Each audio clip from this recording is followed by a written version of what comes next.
Hello friends, welcome to DK lifestyle. நம்மளோட DK லைஃப் ஸ்டைலில் அப்படியே ஸ்டார் ஹோட்டல் டேஸ்ட்டில் ரொம்ப சாஃப்டான இட்லி எப்படி செய்யலான்னு சொல்லிட்டு பார்க்கலாம். நான் செய்கிற மெத்தடோட செஞ்சு பாருங்கள். அந்த அளவுக்கு வந்து டேஸ்ட்டும் சூப்பராக இருக்கும். இட்லி வந்து எவ்வளோ நேரம் ஆனாலுமே ரொம்ப சாஃப்டாக இருக்கும். வாங்க அது எப்படி செய்யலான்னு சொல்லிட்டு நம்மளுடைய வீடியோக்குள்ளே போய் பார்க்கலாம்.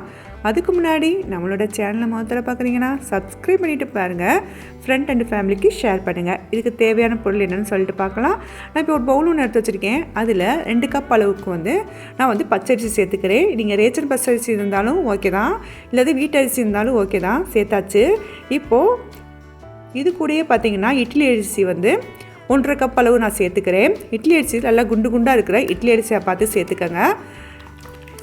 இப்போது இது கூடயே எந்த கப்பில் நான் அரிசி அளந்தமோ அதே கப் அளவால் 1 கப் அளவுக்கு நான் உளுந்து சேர்த்துக்கிட்டேன்.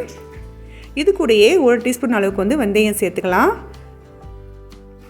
இது அப்படியே ஒரு பக்கமாக இருக்கட்டும். இப்போது நான் இன்னொரு பவுல் ஒன்று எடுத்து வச்சுருக்கேன். அதில் 1/4 கப் அளவுக்கு சவ்வரிசி சேர்த்தாச்சு. அதே 1/4 கப் அளவுக்கு நான் வந்து அவுள் சேர்த்துக்கிறேன். நான் வந்து கெட்டியான அவுள் சேர்த்துக்கிட்டேன். சாஃப்டான அவல் இருந்தாலும் ஓகே தான். எந்த அவல் இருக்கோ அந்த அவல் சேர்த்துக்கங்க. இது எல்லாத்தையுமே நல்லா கழுவி வாஷ் பண்ணி எடுத்துகிட்டு வந்துடலாம். இப்போ எல்லாத்தையும் நான் வாஷ் பண்ணி எடுத்துகிட்டு வந்துட்டேன். இப்போது இது கூடயே தேவையான அளவு தண்ணி ஊற்றி 4 மணி நேரம் நல்லா ஊற வச்சு எடுத்துடலாம். 4 மணி நேரம் ஆயிடுச்சு. இதை வந்து நீங்கள் மிக்ஸிலையும் அரைக்கலாம், அப்படி இல்லாட்டி நீங்கள் கிரைண்டர்லேயே அரைக்கலாம். நான் வந்து கிரைண்டர் தான் இப்போ அரைக்க போகிறேன். ஃபஸ்ட்டு நான் எடுத்து வச்சுக்கக்கூடிய உளுந்தை சேர்த்துக்கிட்டேன். உளுந்து நல்லா ஓரளவுக்கு அரைப்பட்டு வந்ததுக்கப்புறம் நான் சவ்வரிசியும் அவ்வளோ ஊற வச்சுருந்தோம் இல்லையா, அதையும் சேர்த்துக்கலாம். அதுவுமே கொஞ்சம் நல்லா வந்து அரைப்பட்டு வந்தோடனே நான் அரிசியை சேர்த்துக்கிறேன். எல்லாத்தையும் சேர்த்து நல்லா வந்து அரைச்சி எடுத்தாச்சு.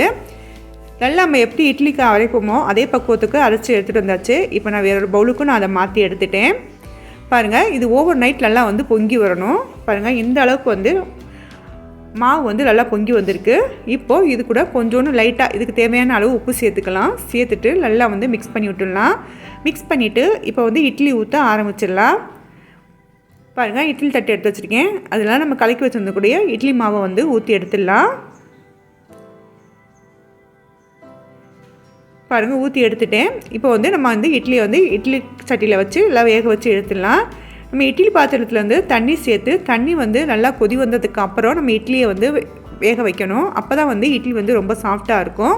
நான் இட்லி எல்லாத்தையும் ஊற்றி இட்லி பாத்திரத்தில் வச்சுட்டேன். இப்போ மூடி போட்டு மூடி வச்சிடலாம். இது நல்லா வெந்து வந்துருச்சு. பாருங்கள் எந்த அளவுக்கு நல்லா சாஃப்டாக வெந்து வந்திருக்குன்ட்டு. இப்போது இதை வந்து இட்லிக்கு துணியிலேருந்து நான் எடுத்துடலாம். பாருங்கள், எடுக்கும்போதே எவ்வளோ சாஃப்டாக துணியில் வந்து ஒட்டாமல் வருதுன்ட்டு.